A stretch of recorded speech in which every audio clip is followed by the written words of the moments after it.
Hello बच्चों, let us read the question first. Match the columns. Column 1 में हमें दिया unicellular gland, facilitation of transfer of ion, stopping of leakage of substance, providing protection to underlying tissues. And column 2 में हमें बताना है कि ये किसके कैरेक्टरिस्टिक फीचर हैं, हमें उनसे इन्हें मैच करना है.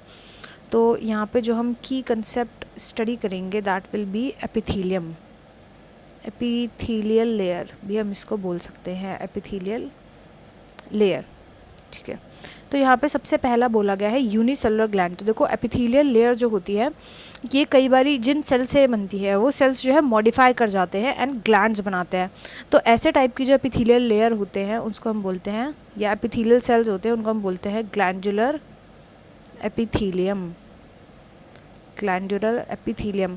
एंड ये फंक्शन करती है एज ग्लैंड, मतलब सेक्रीशन का काम करती है. ग्लैंड्स का काम क्या होता है? सेक्रीट करना. सेक्रीट करते हैं ये दो टाइप की होती है. सबसे पहले तो यूनिसेलुलर जो यहाँ पे हमें बताई गई. यूनिसेलुलर का मतलब क्या है कि ये जो लेयर होती है वो एक लेयर की जो लेयर होती है इसमें वो एक ही सेल्स की लेयर होती है. एंड इसका एग्जाम्पल हो जाता है गॉबलेट सेल्स. गॉबलेट सेल्स ये सेल्स प्रेजेंट होते हैं एलिमेंट्री कैनाल की वॉल में, एलिमेंट्री कैनाल की वॉल में. तो ए जो है वो मैच हो जाएगा विद फोर्थ. इसके बाद नेक्स्ट आता है B, facilitation of transfer of ions. तो जब हम यहाँ पे देखेंगे facilitation of transfer of ions, देखो जब भी आप और आपका फ्रेंड जो है, कोई बहुत अच्छा फ्रेंड है, जब आपके बीच में कोई भी गैप आ जाता है तो गैप की वजह से क्या होता है, आपको कम्युनिकेशन की दिक्कत होने लगती है ना कि हम कम्युनिकेट कैसे करेंगे. तो हमारी जो एपिथेलियल सेल्स होती है इनमें प्रेजेंट होते हैं गैप जंक्शंस. इन गैप जंक्शंस का फंक्शन क्या होता है कि ये जो सेल्स है ना, इन सेल्स को ये आपस में कनेक्ट करवाते हैं. ये कनेक्शंस जो होते हैं ये ज़रूरी क्यों होते हैं?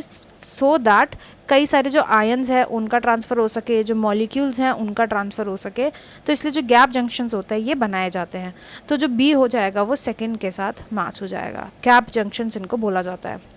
देन सी आता है stopping of leakage of substance. तो देखो आपके घर में कई बार आपने सुना होगा कि एयर टाइट बॉटल्स होती है, एयर टाइट ढक्कन होते हैं. तो जो टाइट चीज़ें होती है ना, ये हम क्यों लेते हैं? ताकि लीकेज ना हो, है ना. एयर टाइट हम बॉटल लेते हैं, एयर टाइट लंच लेते हैं हम ताकि लीकेज को स्टॉप किया जा सके.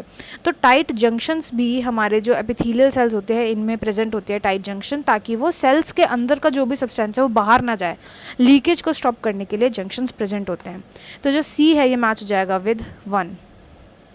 देन इनके बाद आता है providing protection to underlying tissues. तो देखो जो प्रोटेक्शन का काम होता है ना वो कंपाउंड एपिथेलियम का होता है. कंपाउंड एपिथेलियम का काम होता है. ये ज़्यादा सख्त होती है, ठीक है. तो ये हम कहाँ पे प्रेजेंट होती है? हमारी ड्राई स्किन.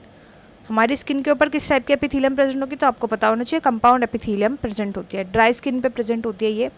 जो हमारी मॉइस्ट कैविटी है, बक्कल कैविटी, मॉइस्ट लेयर जो है बक्कल कैविटी की, इसमें प्रेजेंट होती है ये. पेनक्रियास के डक्ट को लाइन करती है, डक्ट्स को लाइन करती है एट्सेट्रा. तो ये मैच हो जाएगा with compound epithelia, that is third.